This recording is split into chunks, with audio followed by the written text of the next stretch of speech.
Mga kapatid, Shema, makinig, magnilay, magsalo tayo sa salita ng Diyos. Kumusta na ang buhay pananampalataya? Kumusta na ang buhay sa paglilingkod? Ito ba'y naaayon pa rin sa kalooban ng Panginoon? O baka naman ito'y nakabatay na sa sarili nating mga interes at ambisyon na sa pakiwari ng sanlibutan maaaring tama at naaayon naman? Isang palaisipan. At upang tayo ay maliwanagan, halina't pakinggan ang magandang balita sa ika-25 linggo ng karaniwang panahon.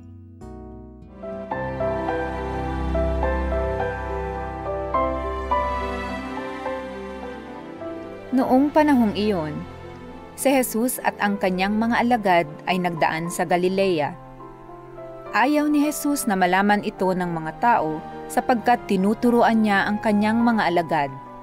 Sinabi niya, "Ang anak ng tao ay ipagkakanulo at papatayin, ngunit muling mabubuhay sa ikatlong araw." Hindi nila naunawaan ang sinabi niya, ngunit natatakot naman silang magtanong sa kanya. At dumating sila sa Capernaum.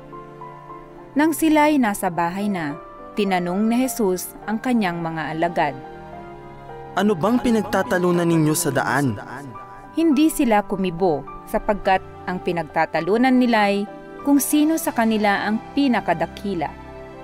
Naupo si Jesus, tinawag ang 12 at sinabi, "Ang sino mang nagnanais maging una ay dapat maging huli sa lahat at maging lingkod ng lahat." Tinawag niya ang isang maliit na bata at pinatayo sa harapan nila. Pagkatapos, kinalong niya ito at sinabi, "Ang sino mang tumanggap sa isang maliit na batang tulad nito alang-alang sa akin, ay tumatanggap sa akin.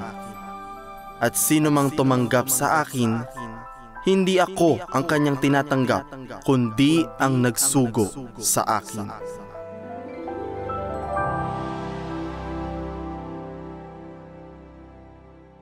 Sa Ebanghelyong ating narinig, naglalakbay ang Panginoon kasama ng kanyang mga alagad mula sa Hilaga at tutunguhin na nila ang Jerusalem. Batid ng Panginoon ang nakaambang panganib roon. Kung kaya, sa kagustuhan niyang mabigyan ng matatag na pundasyon ang kanyang mga alagad sa panahong siya ay lilisan na.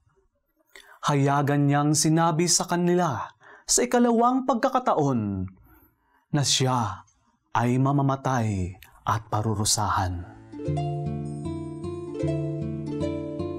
Ang balitang ito ay may malalim na pinaghugutan.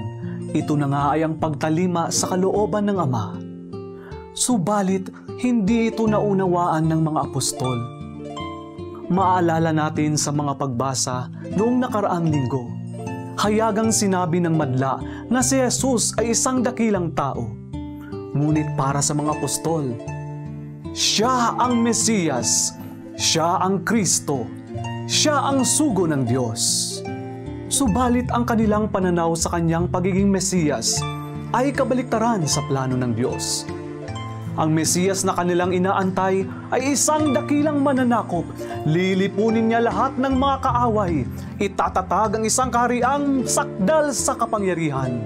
Kaya habang naglalakad, ay nagkaroon ng pagtatalo-talo ang mga apostol. Sino nga ba ang mauuna sa atin? Sino nga ba ang dadakilain? Ngayong ang Mesiyas ay narito na. Nakakalungkot po ang pangyayaring ito. Habang nagsasalita ang Panginoon sa nakaambang panganib sa kanyang buhay, pinagtatalunan naman ng kanyang mga apostol kung sino ang mauna at sino ang magiging dakila.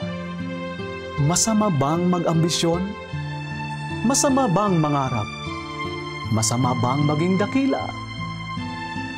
Hindi ang isasagot sa iyo ng Panginoon, subalit kanyang idudugtong. Ano ang pamantayan mo sa pagiging dakila? Ito ba ay pamantayan ng Diyos o pamantayan ng tao? Sa ating Ebanghelyo, versikulo 35, inihayag ng Panginoon ang pamantayan sa paghahari ng Diyos. Kung nais mong mauna, dapat ikaw ay huli sa lahat at dapat ikaw ay lingkod ng lahat. Marahil ang kalagayang ito na napakalayo pa sa tamang pag-unawa ng mga apostol sa paghahari ng Diyos ay isang nakakalungkot na pangyayari para sa Panginoon. Kung kaya, nung sila'y dumating sa Capernaum, muli siyang nagturo sa kanila. Kumuha ng isang maliit na bata, inalagay sa gitna nila, inakbayan at nagwika, "Tinatanggap ako ng sino mang tumatanggap sa maliliit na batang ito sa ngalan ko. At kung sino man ang tumatanggap sa akin ay tumatanggap sa Ama na nagsugo sa akin." Bakit nga ba bata ang ginawang simbolo ng pagkadakila sa paghahari ng Diyos? Marahil dahil ang bata isang inosente, mabait, masunurin, makwento, makwela, at nakakawala ng stress sa tuwing sila'y pagmamasdan. At kung yan ay nagtatampo, bigyan mo lang ng candy, okay na naman. Pero teka lang, baka ang ganitong pananaw ay pabebe lang at may ibang pakahulugan. Ang dapat siguro nating tanungin ay, sino at ano ang kalagayan ng mga bata noong unang panahon?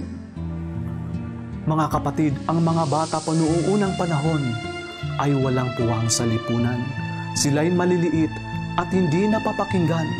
Ayon nga sa isang pilosopo, ang mga lalaki ay itao, ang mga babae ay kalahating tao, ang mga bata naman ay potensyal na maging tao, samantala ang mga alipin at duka ay walang pagkatao. Isama mo na diyan ang barbaro. Sa makatuwid, ang mga bata ay kasama sa grupo ng lipunan na kung saan sila ay winawalan ng pagkatao. At nang ginawang pamantayan ng Panginoon ang maliit na batang ito sa pagiging dakila sa kanyang paghahari, para bagang sinasabi niya sa mga apostol, "Balingan ninyo ng atensyon ang maliliit sa lipunan, yaong hindi kayang ipagtanggol ang sarili, walang kalaban-laban. Dito ninyong ibuhos ang taos-puso ninyong paglilingkod, ng sa gayon, kapatid, sasabihin ko sa iyo, dakila ka." Subalit, iba ata ang nangyayari sa ating lipunan ngayon. Marami sa atin nag-uunahan pa ring umakyat sa hagdanan, di alintanang sila'y may inaapakan. Kapatid, paimportante ka ba? Aba, may pangalan ata ako, may koneksyon, mahalaga, malaki ang kontribusyon, makapangyarihan. Subalit wala po sa mga nabanggit ang pamantayan sa pagiging dakila sa Panginoon. Kung nais mong mauna, ikaw ay mahuli sa lahat at maging lingkod ng lahat. Magpakababa ka, maging maliit din, walang halaga, hindi importante, hindi inuuna ang sarili, bagkus ay ang kalooban ng Panginoon. Maging mapagmahal, may kapayapaan, payak at simple lamang. Sabay-sabay po tayong lumubog at bumabad kasama ang mga maliliit sa lipunan, nang sa gayon ay sabay-sabay din nating iaahon ang ating kalagayan patungo sa kahariang walang hanggan. Ngayon po, samahan ninyo ako sa isang maikling panalangin. Amang makapangyarihan, ikaw ay aming pinapupurihan. Naway dakilain ka sa pamamagitan ng aming paglilingkod na naaayon sa iyong kalooban. Huwag niyo po kaming iiwan, huwag niyo kaming pababayaang watak-watak at hiwa-hiwalay. Bagkus ay pag-isahin ninyo kami sa iyong damdamin, nang sa gayon patuloy namin kayong mapaglingkuran, lalo na yaong Aba ang kalagayan. Amen. Mga kapatid, atin na pong napagnilayan ang banal na salita ng Diyos. Ako po si Brother Adam Dalak, OFM, formator ng Our Lady of the Angels Seminary, Bagbag, Novaliches, Quezon City, na nagsasabi at nagpapaalalang huwag po tayong manatiling tagapakinig lamang, bagkus isabuhay natin ito at ibahagi sa ating kapwa-tao. Spirit.